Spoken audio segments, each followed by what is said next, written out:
So, Harry, your Arsenal first port of call, actually, before we get into transfer business, I've got to be honest, I really like the new shirt. I really like the new shirt. If you haven't seen it, it's white, isn't it, with red trim, and it's based on Highbury, isn't it, or something? Yeah. And it's nice, mate.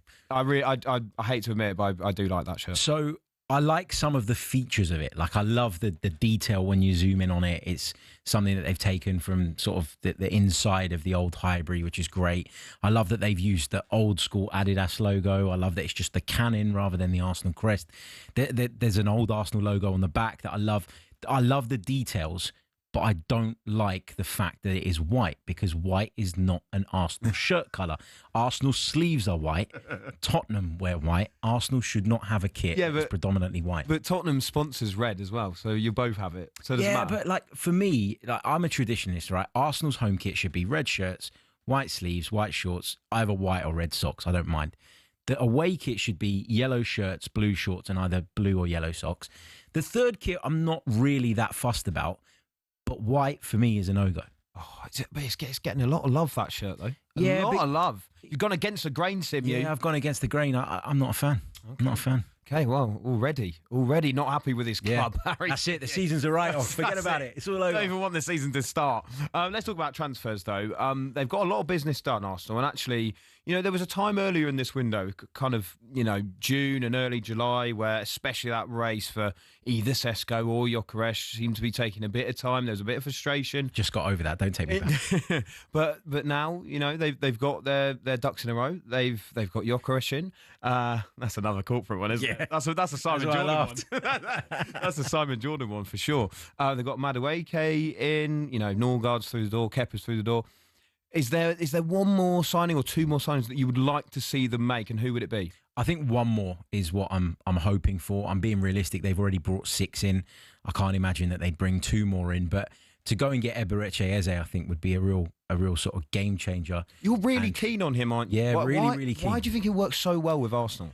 Because when I look at Arsenal's team right now, I think I'm kind of over the phase of like looking at certain positions and saying we need that position or we need that position. The only positions that we really needed in terms of like specifics for me were the centre forward, which we've been talking about for ages, and we needed to strengthen in the midfield because we've lost Partey and Jorginho in the same summer, right? So for me, it's not so much about positions now. I'm looking at it through a different lens. I'm saying, what skill sets do this Arsenal team need that they don't have?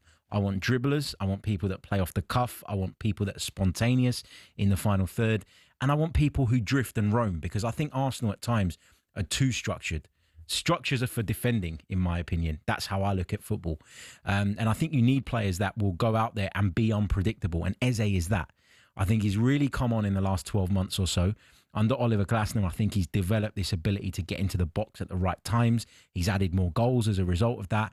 And I just think he's got all of those things that Arsenal are missing. And with him, to use a corporate phrase, I think Arsenal would have the bandwidth to compete for the Premier League title, the Champions League, and the cup competition. Do you think the only thing I wanted to ask you about with him is that he obviously is more of a number 10?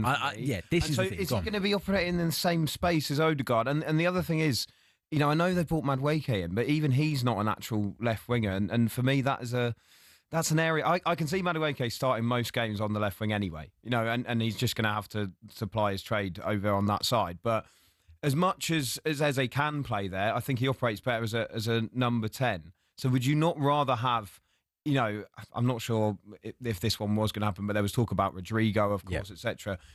Would you rather have that profile of player over someone like an Eze? Well, Rodrigo probably would have been most people's first choice at the start of the window in terms of on that left-hand side, because there was a lot of links, there was a lot of talk about it, but it never, ever really felt that realistic.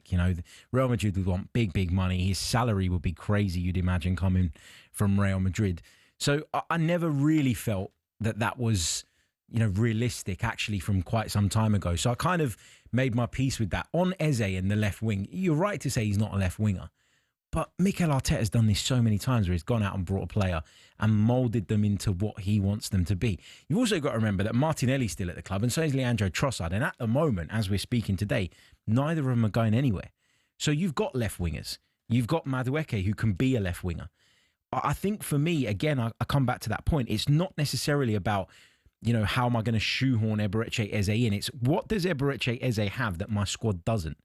And he can add another dimension. And if he plays as a 10 at times, great. Martin Odegaard wasn't in the greatest of form last season. If he plays from the left, he'd play it very differently to the current options we have. So again, it gives you variety. If you wanted to use him as a false nine, not that we should now, we've signed Gyökeres, but there's that option as well. And if you want to compete on multiple fronts, then you need options, and he would be that. Talking of false nines, where not necessarily where does Kai Havertz play next season? Because we know he's a bit of a Swiss Army knife. But how much does he play next season? I think a fair bit. I think Kai Havertz, whether you like him or not, and it feels like within Arsenal circles, he's like Marmite. Some people absolutely love him and will highlight everything he does. Are you one of those? And I'm more one of those than I am on the other side of it, which is to basically criticise him for the tiniest little things and to ignore all the positives that he brings to the table. You're talking about a player here that came in initially probably as a midfielder.